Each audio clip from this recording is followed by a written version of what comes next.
뼛속까지 내려가서 써라 라는 얘기 잠깐 발제하겠습니다. 네, 29페이지부터 39페이지 오늘 가지고요. 독서 모임 3주차입니다. 29페이지에 이런 내용이 있죠. 글쓰기 훈련의 중요한 목표는 자신의 몸과 육체를 믿는 법, 즉 인내심과 공격하지 않는 마음을 키우는 법을 배우는 것이다. 글쓰기 책에서 인내심과 공격하지 않는 마음을 배우는 것이다. 이런 내용 자체도 이게 글쓰기 관련 책에 나올 만한 이야기도 아닌 것 같고요. 여하튼 이 골드버그가 대단하다고 이제 새삼 느끼고요. 이런 얘기 나오죠. 예술은 측량할 수 없을 정도로 큰 세계다. 아마 동의하실 거예요. 어디까지 뻗어나가지 알 수 없는 엄청난 세계죠. 우리는 우리가 만들어내는 시와 소설을 방편으로 삼아 진정으로 깨어있는 정신을 가지고 살아가야 하는 것이다. 네.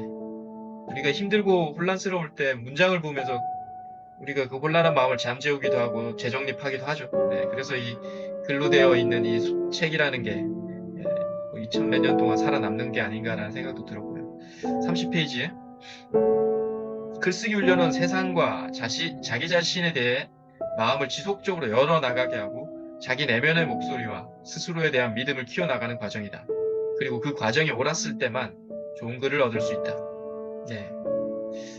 자기 스스로에 대한 믿는 마음, 자기 내면의 목소리를 믿는 법을 배운 다음 글을 쓰게 되면 사업상의 서류이든 장편 소설이든 박사 논문이든 여행이든 그 글에는 힘이 실리게 된다.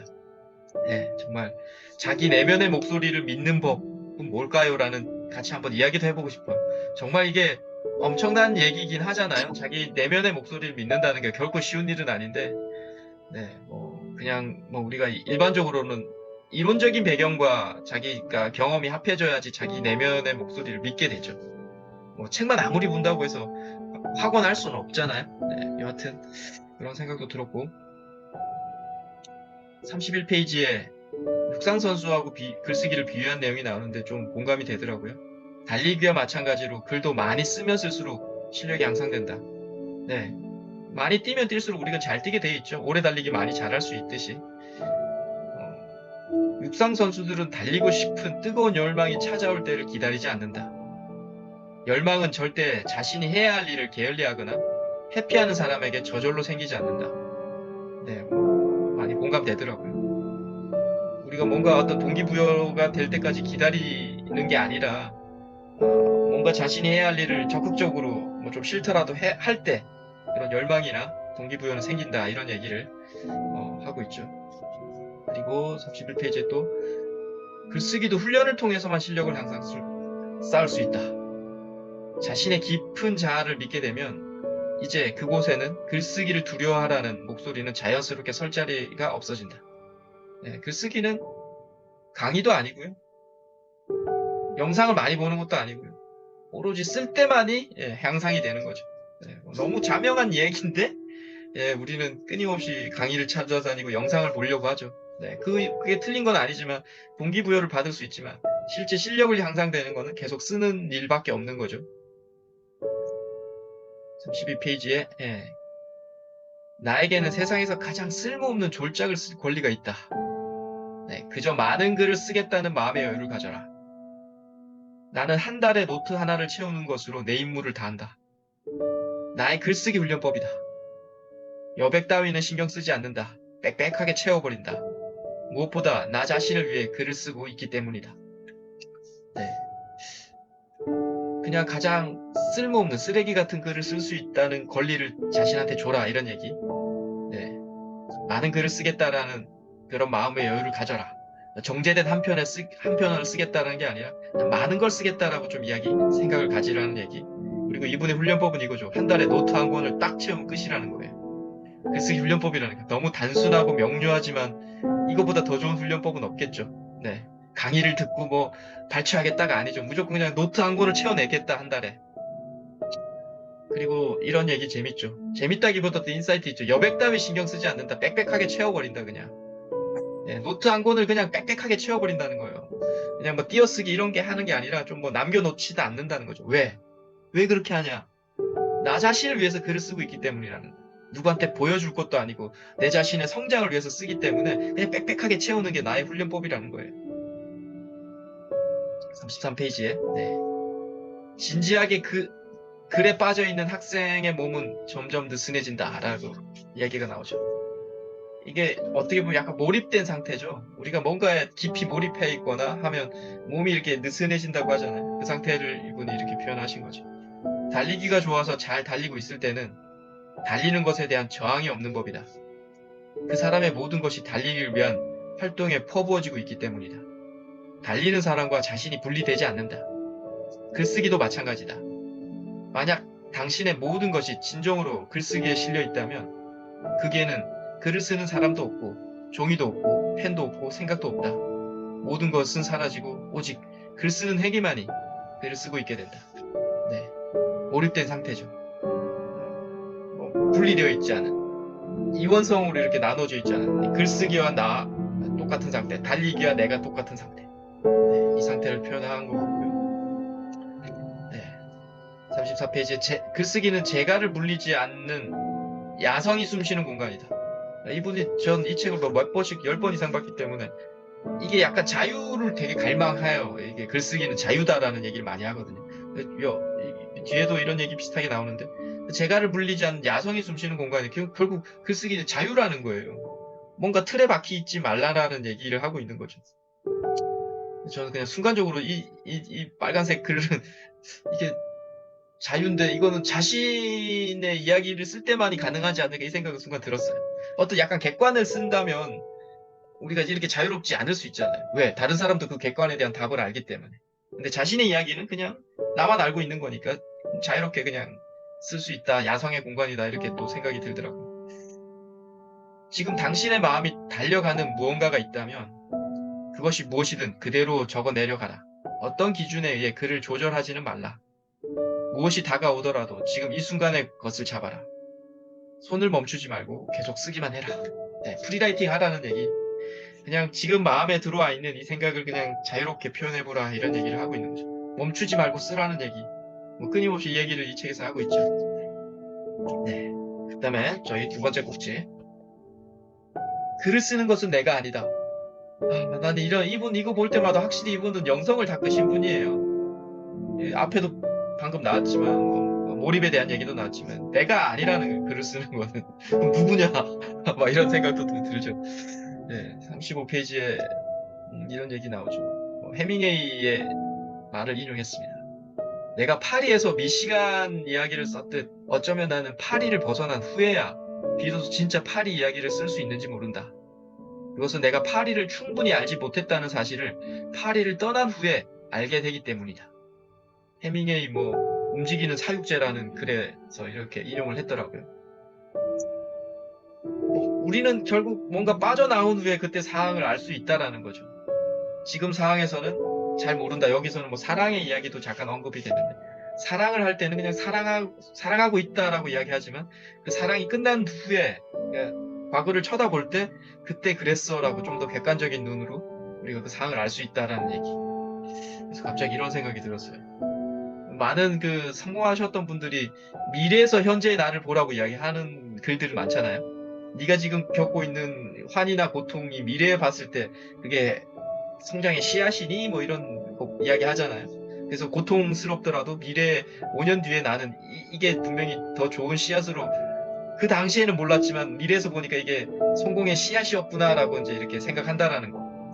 요즘 교육학에서 메타인지 이야기 많이 하는데 메타인지의 확장 버전인 것 같아요. 이런 게 미래에서 지금 현재를 나를 보는 거. 네. 36페이지에 지각과 판단력은 우리의 의식과 육체를 거쳐서 나온 경험에 의해서 만들어진다. 태비를 썩는 과정이라고 이야기를 하면서 이런 얘기를 하죠. 네. 우리는 그 안에서 특별한 경험들만을 수집하기도 하고 때로는 버린 것들을 섞어서 새로운 경험으로 삼기도 한다. 우리가 버린 계란 껍질, 시금치 이파리, 원두커피 찌꺼기, 그리고 낡은 마음의 힘줄들이 사가 뜨거운 열량을 가진 비옥한 토양으로 변한다. 비옥한 토양은 단시일 내 만들어지지 않는다. 세월이 필요하다. 네. 이렇게 많은 경험, 이런 계란 껍질, 이런 시금치 이런 것처럼 이런 많은 것들이 우리 마음에 계속 내재되어야 비옥한 토지로 변한다라는 거죠. 이건 단시일 내에 이루어지지 않는다라고 이야기하는 거죠. 또 36페이지에 이분이 학생들 가르칠 때 느낌을 썼어요. 남보다 많은 분량의 글을 써내는 학생을 보면 나는 기분이 좋아진다. 네. 긴 글이 우수해서가 아니고 대개 그런 학생들은 많은 글을 쓰려고 하는 학생들은 자신의 마음을 하나의 재료로 탐색하고 있는 게 보인다. 네, 자기 마음을 계속 들여다보는 거잖아요. 글 쓰는 행위는. 보인다라는 거. 이런 학생들이야말로 그저 나도 글을 써보겠다는 소망에 머물지 않고 실제로 훈련 과정을 충실히 거쳐 앞으로도 계속 글을 써나갈 수 있는 사람들이기 때문이라. 그러니까 뭔가 많이 써낸다는 학생들을 보면 글이 좋아서가 아니라 이분은 계속 훈련을 계속 충실하게 받아낼 자세가 되어 있구나. 이분은 글을 계속 써나겠구나 이런 생각이 든다라는. 그래서 기분이 좋아진다고 골드버그가 이렇게 이야기를 하죠. 네, 37페이지에 그들은 고무래로 흙을 파내듯 자신의 마음을 자꾸 썰애질해주고 얕은 개울 같은 생각을 자꾸 뒤집어주고 있는 것이다. 처음에는 낯설고 힘든 일이지만 이런 작업을 계속 나간다면 신경증적인 위험에 빠진다고 염려할 필요는 없다. 오히려 그는 자기 내면의 더 깊은 곳으로 들어갈 수 있게 된다. 그리고 우리 안에 들어있는 그 풍요의 정원을 발견하게 될지도 모른다. 근데 이 얘기가 좀 이야기 있죠. 처음에는 이렇게 자기 마음을 들어가는 게 얕은 개울, 되게 얕다는 거예요. 들어가는 폭이. 그래서 처음엔 어색하고 힘든 일인데 계속 이렇게 얕은 곳을 파내고 하면 더욱 깊은 자기 내면으로 들어간다는 거예요. 네, 우리가 뭔가 어떤 자기 추억을 하나를 상상하면 그 순간에 되게 얕아요. 근데 그 추억을 계속 써내려고 하면 그 추억 안으로 더 깊이 들어가고 그 추억을 그때 느꼈던 감정까지도 이게 도달하더라는 얘기를 하는 거죠. 그러면서 이런 표현하죠.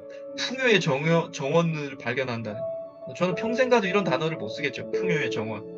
이분이 뭐 글쓰기 대가기 때문에 이런 표현을 할 수 있는 것 같아요. 네. 그리고 37페이지에 네. 자기 아버지에 대한 글을 쓰는 과정이 하나 나오는데 제가 짧게 좀 줄였는데 83년 8월부터 12월까지 내 습작 노트에는 아버지 죽음에 대해 글을 쓰려고 노력한 흔적이 있다. 블레블레 하다가 갑자기 12월에 나는 제과점에 멍하니 앉아 있었고 내 앞에는 아버지 죽음에 대한 장시 한 편이 놓여 있었다.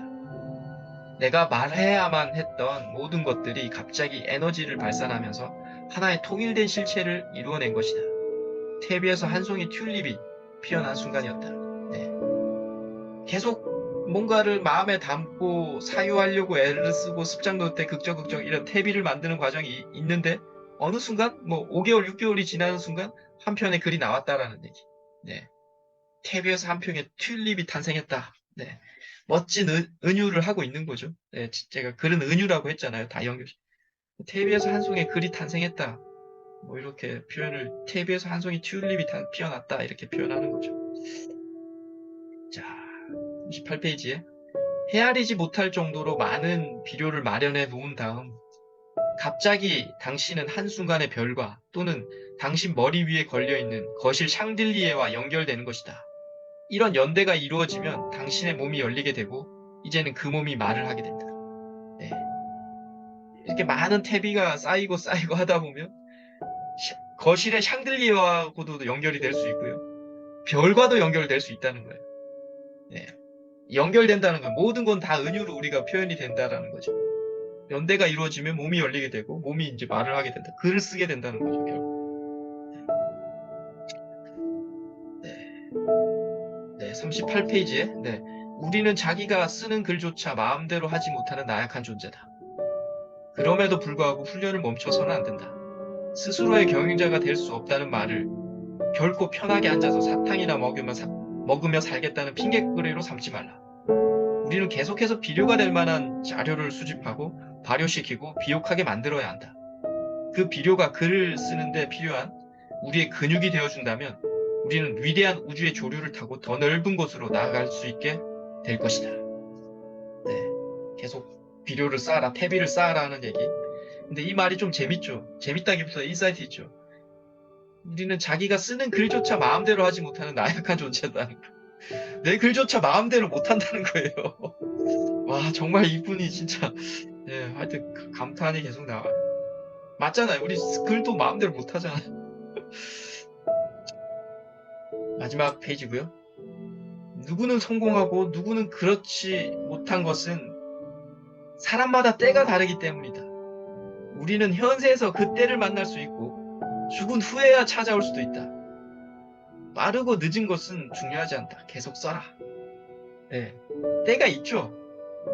때가 있다는 얘기는 뭐 전에 생에서 또 많은 걸 갈고 닦았던 사람들은 이번 생에 꽃을 피울 수도 있고요. 근데 그 꽃이 엄청나게 큰 꽃이라면 이번 생에 또 못 피울 수도 있는 거죠. 여하튼 그런 얘기를 하고 있는 거죠. 여하튼 중요하지 않다. 계속 써라. 라는 얘기를 하면서 이 꼭지를 마칩니다. 네. 여기서 공유는 중지하겠습니다.